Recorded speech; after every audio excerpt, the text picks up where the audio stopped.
Земята ни пази хилядолетна история на десетки народи.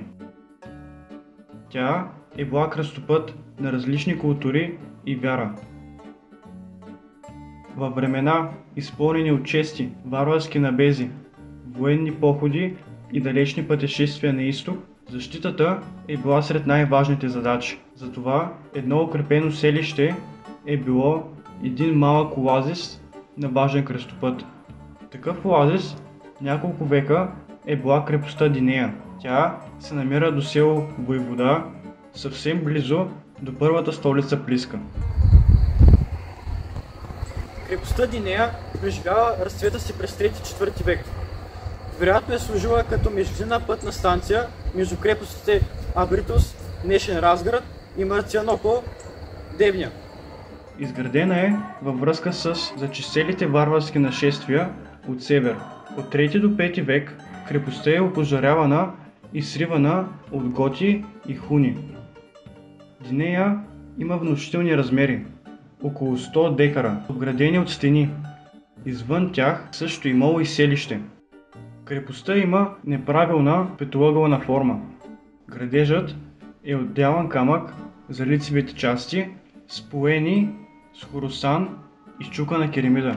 По периферията минава крепостен зид, дебел около 3 метра.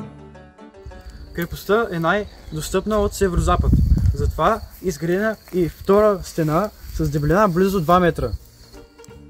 Протеихизмата е събарена от варварските племена и наново изградена.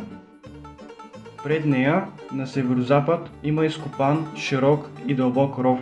Известни са 14 кули по крепостната стена.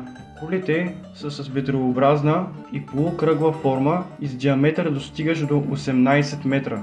Градежът на стената и кулите е с характерна за късно античната епоха смесена зидария, при която тухлите отвън са отцветени с червена боя за придаване на декоративен вид. Охраната на древните римски пътища до Росторум и Абритос има цена. Крепостта Динея е разположена нетипично, на място, в което няма добра пространствена видимост. Това обстоятелство е било частично компенсирано чрез наблюдателен пост, изграден на висока могила, която се извисява съвсем наблизо. За активния живот в крепостта свидетелстват и открити артефакти. Силно впечатление правят огромните глинени делби, както и фрагменти от красиво оформени колони.